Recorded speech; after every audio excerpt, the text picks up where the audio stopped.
Hi all, let's look at another Lasker win, this time against the rising talent Harry Nelson Pillsbury, who contributed a lot in himself to chess culture and ideology. For example, the Pillsbury bind is where white has this like bind with a knight on e5, which can be used to sort of leverage an attack. You know, if you were white and you had this opponent that did that, they've done a sort of Pillsbury bind. That manoeuvre is often prevalent in things like the Dutch stone wall, where you have this like advanced knight and you try and get your rook and bishop and queen then for an attack. So it all starts with this Pillsbury bind. So Pillsbury also played the minority attack with great success, so he popularised that as well. This is an early game where Lasker had the better of him. Overall their match record is about equal according to ChessGames.com. So let's see, how did Emanuel get the better of him? So d5, solid stuff. Nc3 Nf6. Now after knight f3, Tarrasch, kind of c5. Okay, is this semi-Tarrasch because the knight's been developed? Maybe. So bishop g5, and now black took on d4, kicks the queen to h4. Potentially this is facing a dangerous position if white's going to castle queenside, which he does. So Lasker's not too worried at the moment. Bishop e7, so Harry castles queenside, and now an immediate indication that black really wants to try and generate counterplay against the white king. Okay, so e3, and now instead of the routine castling move, bishop d7 was played here, so that vacates c8 for the rook, which can be used usefully on the c file. So white has more responsibilities than usual here for his king's safety. So anyway, so king b1 was played. Now h6, asking the bishop what it wants to do, but at the moment that pawn's pinned, so it's not a real threat. Okay, so c takes d, e takes d, and now knight d4, blockading move. Also potentially coming to f5 if the bishop wasn't covering f5. Black now castled, though in the game actually bishop takes f6 was played. So black gets the dark square bishop, which plays a big role actually in this game on this diagonal. A critical role for white's king safety. So queen h5, and now knight takes d4 fixes down a white pawn on d4. So much for this problem. D5 pawn, it's now shielded from the white rook, from the just direct pressure on the d file. It's not a big deal, but it's secured anyway now. Bishop e6. So two protectors, two attackers. So black can now carry on with operations on the c file potentially. So f4, rook a8 was actually played. Immediately there's also an idea of an exchange attack on, rook takes c3. I mean, this would offer immediate compensation with pressure on d4, so as well as a lot of checking opportunities. It looks fairly dangerous already. f5 was played, and in fact instead of moving the bishop away, which say bishop d7, there might be something like queen f3 would be dual purpose, attacking d5, protecting c3. Maybe that's just one idea, but actually in this position, believe it or not, rook takes c3 was played. Harry tried for the attack, but at the expense of his own king safety, unfortunately, and he's being punished kind of drastically. In fact here, okay, after f takes e6, again Lasker, Emanuel refuses to use up any tempos to just recapture material. He plays actually a totally stunning move. Okay, but if I give you 10 seconds, or if you might want to stop the video and study the position, I think this is a very good exercise in calculation.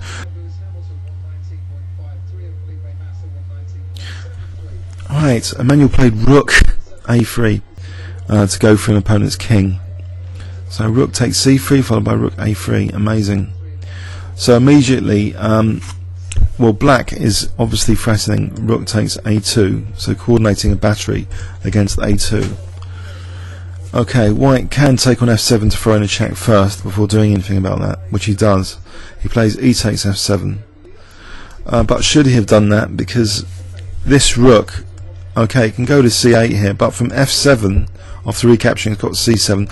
So maybe it's by the by, maybe it doesn't matter in either case then. If this rook still can come in for the attack via c8 or c7, then this is fairly dangerous for the white king still. proper coordination with these guys. So now the rook is taken here. B takes a3. So what's the idea now?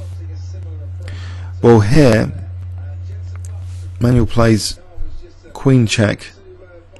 Now a king move onto the c file would allow this rook c7, and we've got a lot of attacking pieces, with white's pieces still stranded in the docks at the moment, not able to come out to help.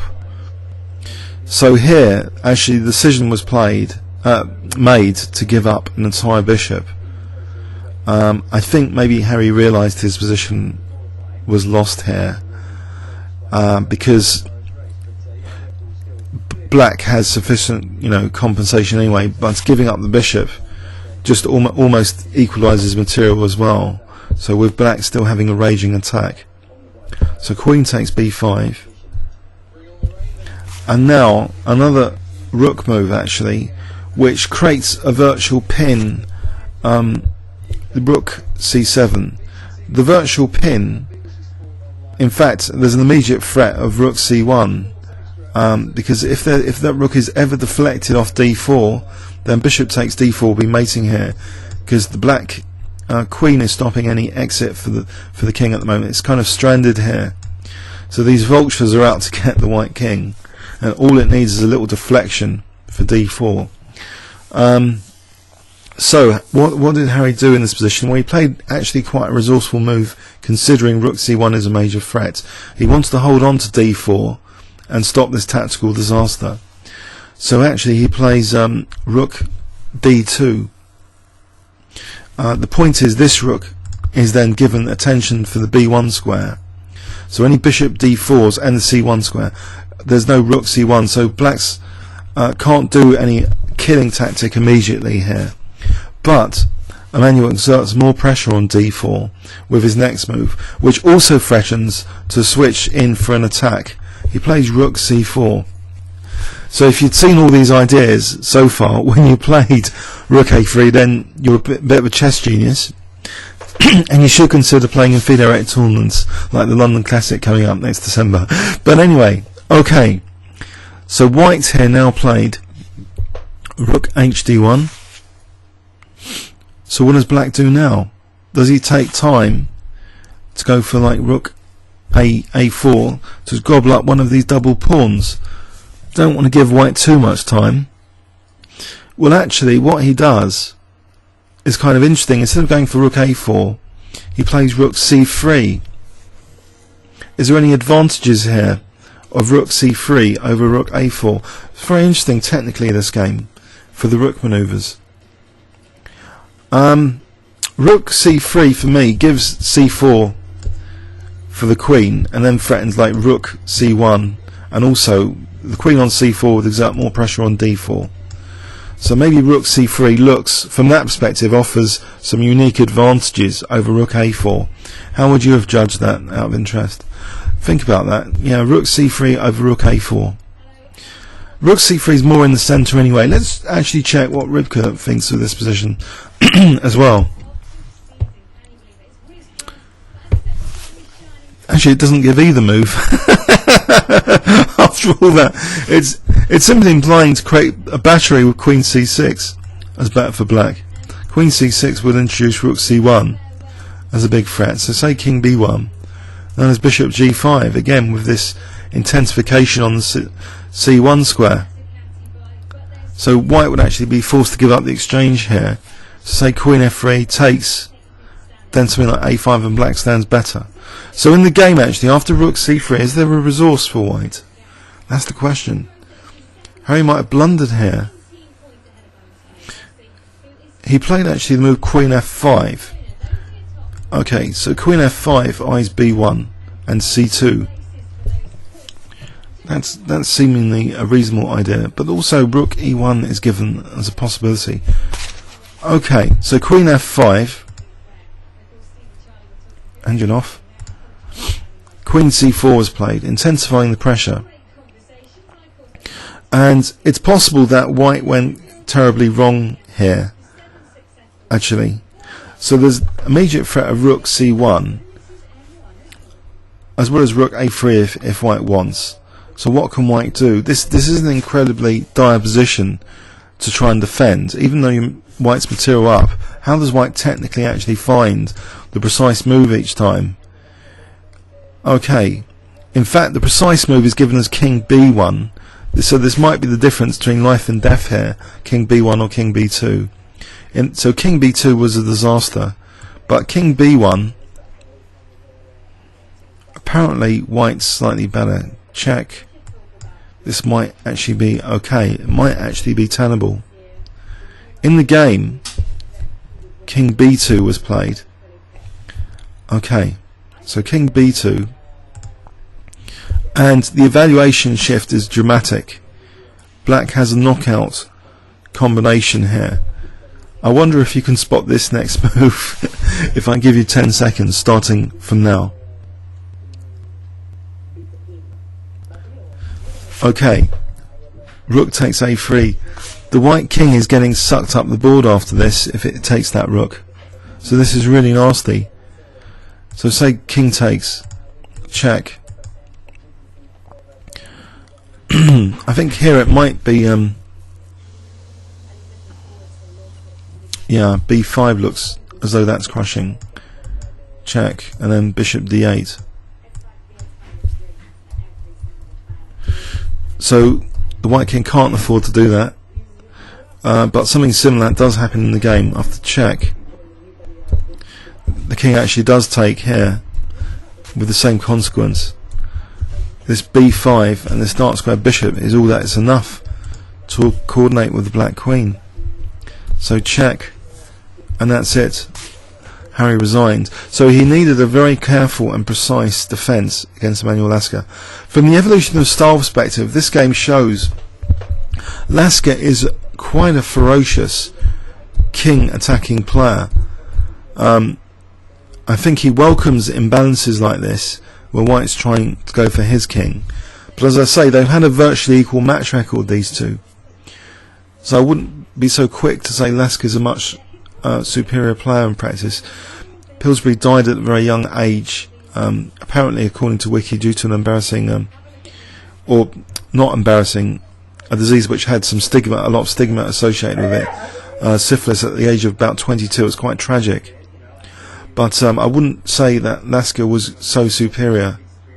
It's just that Harry went for it a bit, perhaps too much at the expense of his own king safety. This dark square bishop in particular we saw had a major role in all these tactics. So that was the major trump card here. This shielded black's isolated queen's pawn. f4 didn't really help white's cause. This attack was just too slow, as John Nunn would say. Sometimes if things are too slow, you know, these pieces are not really going for the king. The black king's kind of solid at the moment. With these trump cards all available, this looks really, really dangerous. So Lasker played them to, I think, to near perfection. So not minding about his bishop dropping, getting some extra speed for his own attack with rook a3. I mean, what's particularly amazing is this position of rook down. It's just so crushing, even a rook down here, potentially. So check, rook c7. It's just so difficult for white to try and defend this.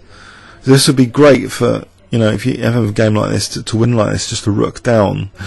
but white's, because of that bishop sack, it's only the exchange down now, of course. But rook c4. So apparently rook c3 might have been an inaccuracy. Maybe queen c6 and then bishop g5 might have been a more accurate way of playing the position. But there was a blunder here. So king b2 was the key blunder. So if b2 is kept for the white rook, maybe white has a chance of consolidating this position. Here's the exchange up after all. Equal on pawns, but these pawns are doubled. So king b2 just allowed this astonishing rook sack, which works because this queen and bishop is just lethal.